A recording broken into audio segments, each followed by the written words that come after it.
So, right, modern. So we're going to talk about the modern now. Yeah. What's the crack then? What's the you crack? Going for then? Well, I thought, again, I'd perhaps go for something that people wouldn't think of, because they would naturally think I would probably either go for a Deer or a Fend. But Challenger or something like that. Yeah, or a Challenger. Yeah. No, I think again we're going back to this shed. Money no object.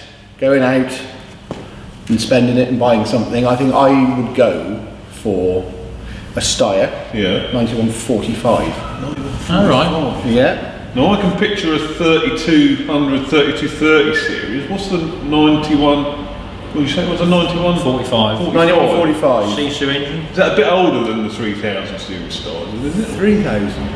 Yeah. They are like, what would they be? They're quite a modern tractor then. Well, we're on the modern anyway, but they're like 2010, I think. No, these are bit older. Red and white. You basically, I think it's where your CVX is started from, isn't it? Yeah, it is, isn't it? Because like your 150 CVX. Yeah. It's basically a 9140. Well, not a Steyr, but that's where it came from. Yeah. It was they were Steyr tractors, weren't they? Were they painted? originally they were, I think, basically put in the case colours at the beginning, weren't they? I think if you scrape the paint off, you'd see Steyr on the I think built at the Steyr factory as well. I think. In the early days.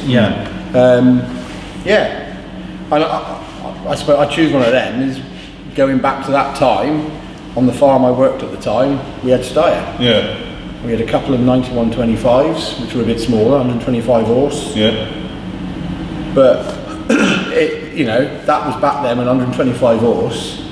I mean, we used to pull a 6 Faraday's and press behind one. No problem. You wouldn't consider doing that now, would you? No. So yeah, we had a couple of them, and I drove a 9145. Yeah. I mean, you had one main gear stick. No, you had one main gear stick, and on top of that gear stick, you had a big it was like incorporated. You had all your functions. Oh right, yeah. So you had your electric spools, your linkage. Did they do forward and reverse? I think they did forward and reverse on as well. On top of the gear stick. So you had, I think, 6 gears. Yeah. Correct me if I'm wrong. 6 gears with 4 power shifts in each gear. It was. Yeah. And you could select the power shifts. You could do forward and reverse, spools, and linkage all on the gear stick. Yeah. And it wasn't a bad cab at all. And wasn't a bad tractor, I don't think, and just brings back a lot of fond memories, I suppose, at the time. Yeah. And it had a humongous lift on the back. I mean, quote me if I'm wrong, but I think it was like over 10 ton at the time, or 9 ton, 9 ton. But for a 150 horsepower tractor, that was one really, wasn't it? Yeah, fond memories of driving one of them, I suppose. Yeah. So again. Got that shed. Yeah, I mean that's in there. Yeah. I drive modern kit at work and everything else. For me, if I had the chance of a shed to fill, it would be with stuff that perhaps not everybody would choose. Yeah. But just putting it out there, I suppose. Well, what would you? Well, first off, I would have said a Magnum, like a 310, because I always have liked it. Yeah. But I have to say, again, for totally different, not to drive or whatever, but Puma, or go up another level, like the Optima. And the reason I say that is, we were saying earlier about how things have got so advanced these days. You're getting, breakdowns and whatever because of electronics, and it's not just down to engineering anymore. So a lot of people just look at it, what's it like to drive? I would also look at a machine as what's it like to own. If you always get 2 tractors, you get a governor's tractor and you get the driver's tractor. Exactly, And what the governor thinks is good value ain't necessarily a nice one for a driver to use. No. But I honestly think, with say the Pace and the new one, I think they offer a good compromise between the two. Yeah. I like the way that they're thought out, because they are thought out. Yeah. They're thought out by the guy behind the wheel, where things are laid out. Yeah. And then from, you know, as I said, mechanical point of view, they had to thought out where things are. Yeah. Again, they all got their own little niggles and that, you know, where things aren't quite right.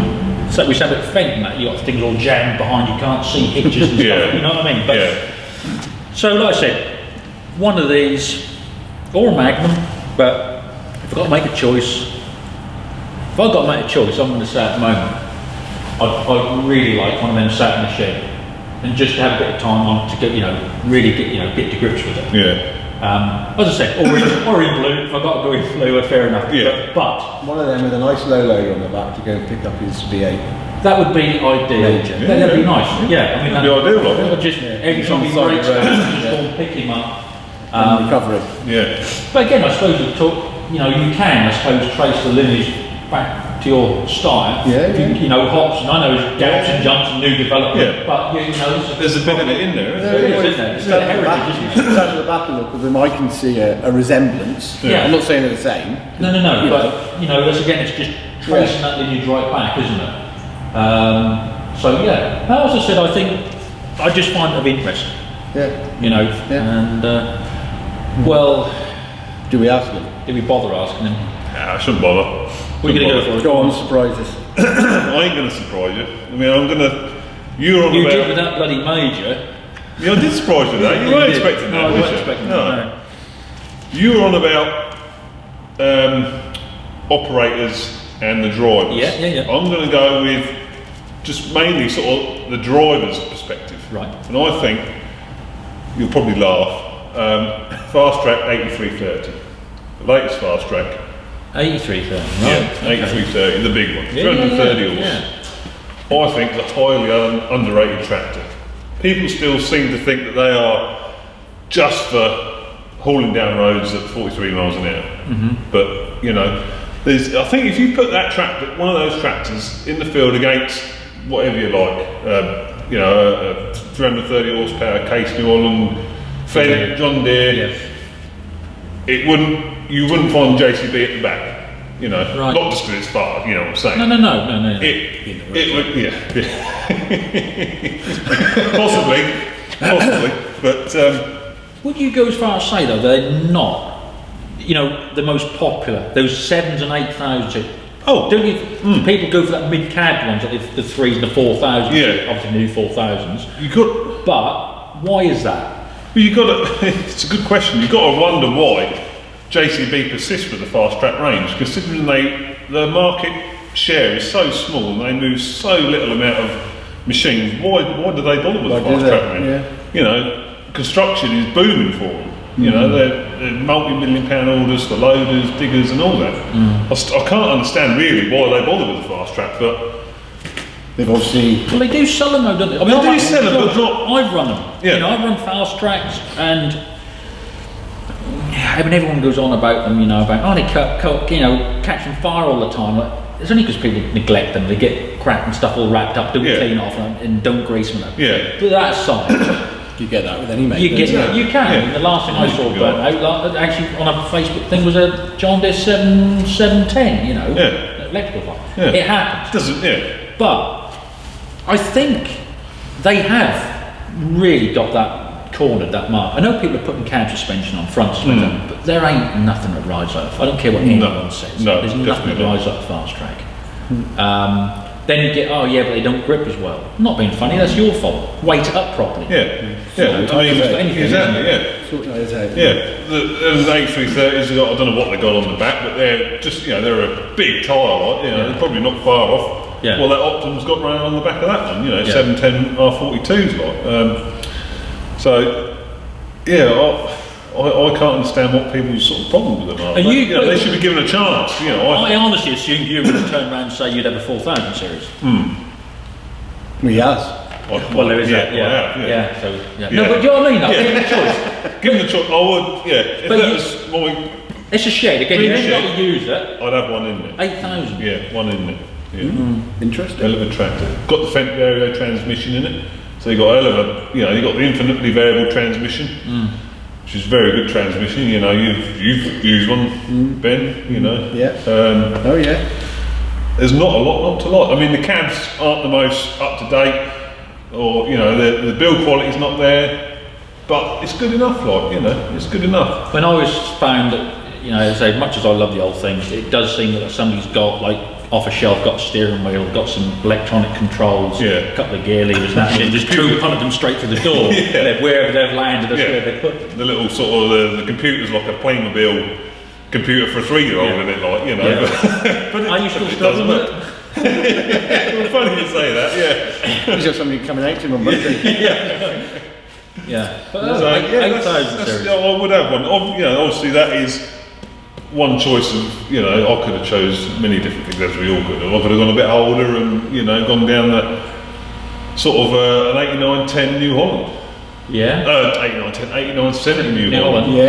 Series, Super Steer. You know, I could have gone, like, you know, both of you, I think you could have gone for a dozen different tracks. There is, as I said, it's just, you know, as I said, I think it's just nice to get away from what you'd always got, because again, in this age, we could have just obviously straight away 7, 8, 10 John Deere. Yeah, usual, Bang, there you Whatever we go, would say. have that, you know, and that's just absolutely fantastic. Yeah. You know that. And it ain't just one of those things, I don't know why people bother. No, they are a fantastic tractor. Yeah, they're deserving of their, you know, they are. status. And I mean, it's like with the, you know, the linkage control, and there's like, you know, the 100s and the 10 series. I mean, that, since 3-point linkage was ever put on the back of a tractor, that control the Deere's had with that little thing with your thumb put up there, flip the back up and you could adjust your height and your rate of drop, and you could just feel a plough through.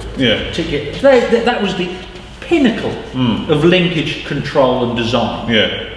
And then they just sort of went away, and as I said, it's looked like some Playmobil thing now. You know. That was the last decent tractor they built, some would say, wouldn't you? Well, exactly. But as I said, I just think to get a balance of the new, you know, the technology, ease of use, and from a governor's point of view, something that can be looked after and maintained. I think, as I said, Case New Holland or whatever, they've got that.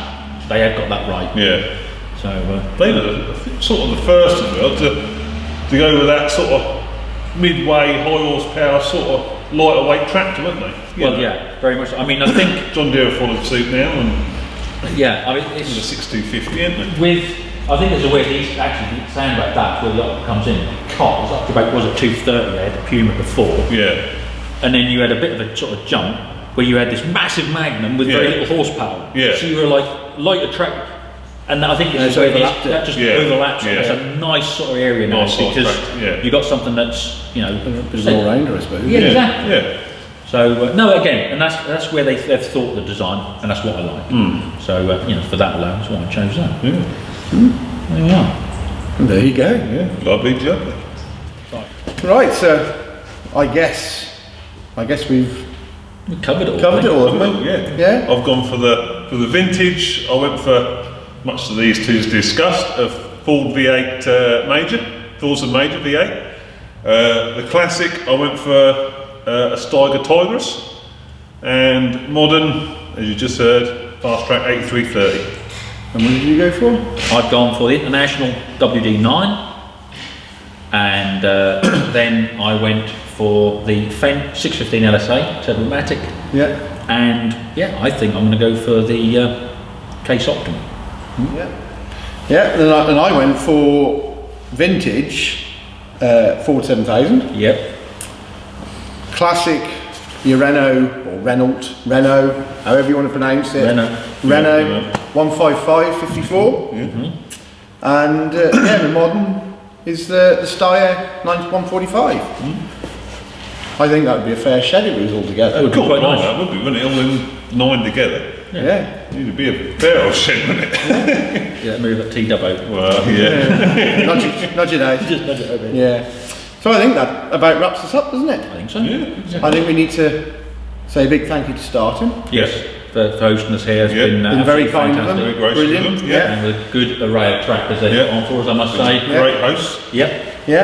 And we shall have to see what's coming up in the near future. There's a competition we've got coming up. There's a competition coming up. So we'll be interested in, as I said, knowing what classics you guys would choose and why. But as I said, just stay tuned for that, and we'll put up more details in the next few weeks, probably on our Facebook pages, which you know is George Saunders Photography.